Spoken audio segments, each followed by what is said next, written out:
आज क्या पढ़ेंगे अपन? जीण माता का मंदिर। आपको पता है जीण माता का मंदिर कहां पर है? सीकर, रेवासा सीकर, सही है। देखो जीण माता का मंदिर कहां पर है? जीण माता का मंदिर है रलावता, गोरिया गांव।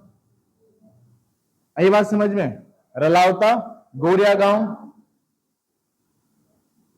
रेवासा और रेवासा के बाद में सीकर। आई बात समझ में? तो आज से क्या बोलोगे आप? जीण माता का मंदिर कहां पर है? रलावता गांव, गोरिया, रेवासा, सीकर। मतलब रलावता नामक जो जगह है वो कहां पर है? गोरिया गांव में। गोरिया गांव कहां पर है? रेवासा में। रेवासा कहां पर है? सीकर के अंदर है। आई बात समझ में? ये जीण माता के मंदिर के बारे में पढ़ेंगे अपन आज, ठीक है। आप लोग क्या क्या जानते हो जीण माता के मंदिर के बारे में? संबंध चौहान वंश है। क्या है इनका जो संबंध है वो किससे? चौहान वंश से। ये चौहान वंश की कुलदेवी नहीं है। चौहान वंश की कुलदेवी तो अपन ने बताया था आशापुरा माता, उदयपुर वाटी, जो कि वर्तमान में नीम का थाना में पड़ता है, ठीक है। तो जो जीर्ण माता है इनका जो संबंध है वो कौन से वंश से? चौहान वंश से। क्लियर है यहां तक की बात? ठीक है। जब अपन ने अजमेर का चौहान वंश पढ़ा होगा तो अपन ने वहां पे पढ़ा था पृथ्वीराज प्रथम। क्या पढ़ा था? पृथ्वीराज प्रथम, ठीक है। जो पृथ्वीराज प्रथम थे, पृथ्वीराज प्रथम का एक मंत्री हुआ करता था जिसका नाम क्या था? हट्टड़। क्या नाम था उसका? हट्टड़। तो जीर्ण माता के मंदिर का निर्माण किसने करवाया है? पृथ्वीराज चौहान प्रथम का जो मंत्री था उसका नाम क्या है? हट्टड़, उसने करवाया था, ठीक है। और आपको ये बात भी पता है कि जीर्ण माता जो है उनके भाई का नाम क्या है? तो जो जीर्ण माता जी हैं उनके भाई का नाम क्या है? हर्षनाथ है, ठीक है। और जब अपन ने अजमेर का चौहान वंश पढ़ा था तो जो अजमेर का चौहान वंश पढ़ा था उसके अंदर अपन ने देखा था कि हर्षनाथ के मंदिर का निर्माण किसने करवाया था? हर्षनाथ के मंदिर का निर्माण किसने करवाया था? तो अपन ने एक व्यक्ति पढ़ा हुआ गोवक प्रथम। गोवक प्रथम ये वही व्यक्ति है चौहान वंश का, अजमेर के चौहान वंश का पहला स्वतंत्र शासक। आई बात समझ में? ये वही गोवक प्रथम है। तो अपन जीर्ण माता के मंदिर के बारे में पढ़ रहे हैं। जीर्ण माता का संबंध किससे है? चौहान वंश से। जीर्ण माता का मंदिर कहां है? रलावता। रलावता कहां पड़ता है? गोरिया गांव। गोरिया गांव कहां है? रेवासा। और रेवासा कहां है? सीकर, ठीक है। इनके मंदिर का निर्माण किसने करवाया? पृथ्वीराज प्रथम ने। जिनका मंत्री कौन था? हट्टड़, उसने करवाया, ठीक है। पृथ्वीराज प्रथम के मंत्री हट्टड़ ने। इनके भाई का नाम क्या है? हर्षनाथ। इसमें कितने शिलालेख लगे हुए हैं? 8 शिलालेख लगे हुए हैं। क्या लगे हुए? 8 शिलालेख लगे हुए हैं। आई बात समझ में? जो सबसे पुराना शिलालेख है वो 1029 विक्रम संवत का है। आई बात समझ में? जो सबसे पुराना शिलालेख है वो कौन से संवत का है? 1029 वाले विक्रम संवत का है, ठीक है। तो जो आसपास के लोग हैं वो ये कहते हैं कि इस मंदिर का जो निर्माण हुआ था वो लगभग 9वीं शताब्दी के आसपास हुआ है। इस मंदिर का निर्माण कब हुआ है? 9वीं शताब्दी के आसपास हुआ है। या हो सकता है ये इससे भी ज्यादा पुराना मंदिर हो, लेकिन ये तो फिक्स है कि ये मंदिर 9वीं शताब्दी के क्या है? आसपास का है, ठीक है। ये जीर्ण माता के बारे में है जानकारी। अच्छा, जो जीर्ण माता जी है उनको अपन शक्ति की देवी के नाम से भी जानते हैं। किस नाम से जानते हैं? शक्ति की देवी। तो जीर्ण माता को अपन क्या बोलते हैं? शक्ति की देवी भी बोलते हैं, ठीक है। यहां तक की बात शक्ति है। जीर्ण माता को अपन शक्ति की देवी के नाम से भी जानते हैं। जो जीर्ण माता जी है, जीर्ण माता जी के यहाँ पर जो भोग लगता है, जीर्ण माता जी के जो यहाँ पर भोग लगता है वो लगता है फीके चावलों का। कौन से चावलों का? फीके चावलों का यहाँ पर क्या लगता है? भोग लगता है, ठीक है। तो राजस्थान का वह मंदिर जहां पर फीके चावलों का भोग लगता है वो कौन सा मंदिर है? जीर्ण माता जी का मंदिर। आई बात समझ में? यहां तक की देखो, अब है औरंगजेब के समय की बात। किसके समय की बात है? औरंगजेब के समय की बात। और आपको बहुत अच्छे से पता है कि औरंगजेब ने एक फरमान जारी करा था कि भारत के अंदर जितने भी हिंदुओं के मंदिर है सारे खंडित कर दो, सारे तोड़ दो, ठीक है। वो फरमान तो उसने पहले जारी कर दिया था, लेकिन औरंगजेब क्या करता है? शेखावाटी के अंदर मंदिर तोड़ने के लिए अपनी सेना को भेजता है। किसके नेतृत्व में भेजता है? तो दराब खां के नेतृत्व में भेजता है।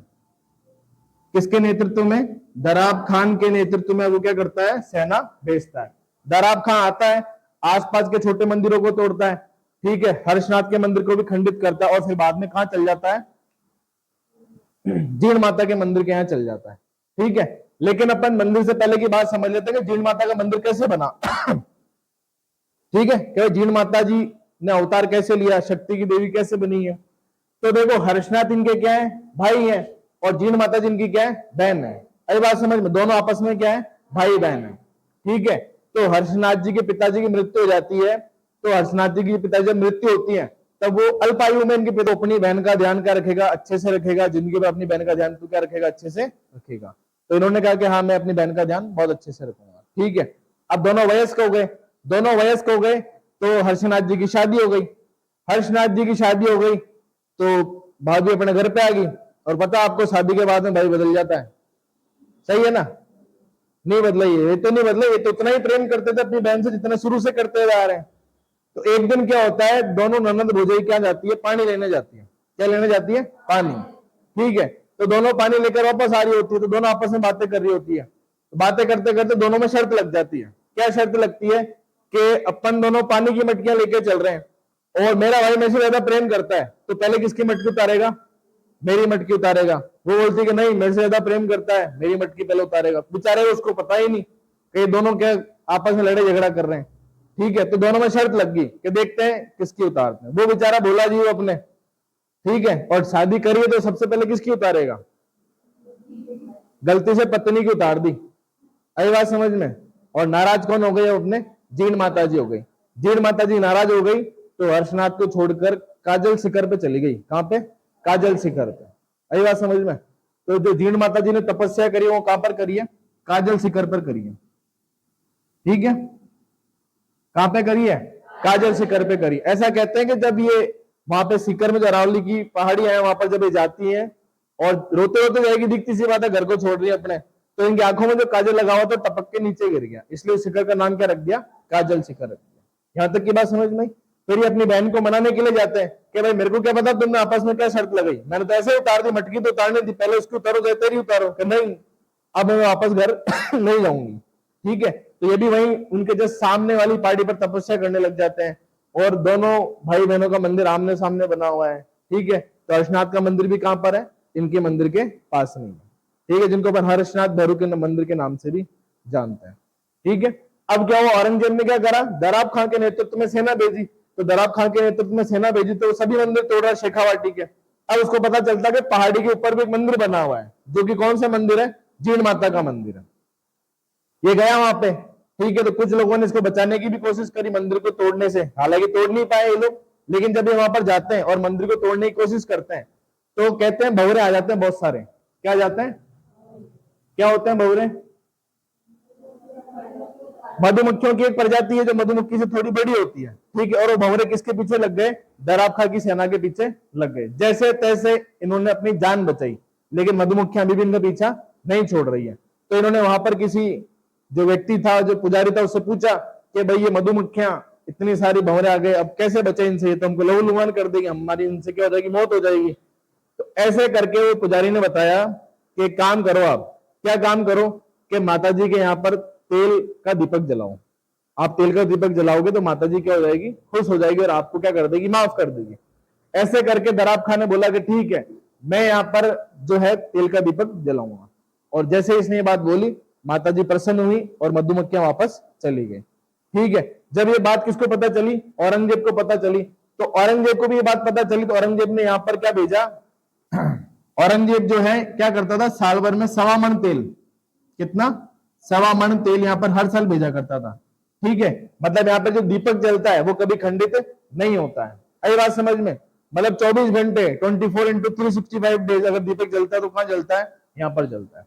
आई बात समझ में? जो जीण माता जी के अखंड दीपक की जोत जलाई थी, किसने जलाई थी, औरंगजेब ने। कहते हैं उस समय से लेके अब तक क्या है, जलती हुई आ रही है। समय समय पे परिवर्तन होते रहे, कभी केंद्र सरकार ने पैसा भेजना करा चालू करा, कभी राज्य सरकार ने करा, उस हिसाब से आज भी, आज दिन तक भी क्या चल रही है, यहाँ पे अखंड जोत जल रही है। तो किसके समय से चालू हुई, औरंगजेब के समय से चालू हो गई। ठीक है, ये वाली बात है औरंगजेब की। और किसके नेतृत्व में सेना भेजी थी उसने, दराब खां के नेतृत्व में सेना भेजी थी। अब अपन कहते हैं ना कि चंद्र ग्रहण है तो मंदिरों के कपट बंद हो जाते हैं, पट बंद हो जाते हैं, सूर्य ग्रहण है तो मंदिरों के पट बंद हो जाते हैं। लेकिन जो जीण माता का मंदिर है वहां पर कभी भी पट बंद नहीं होते हैं।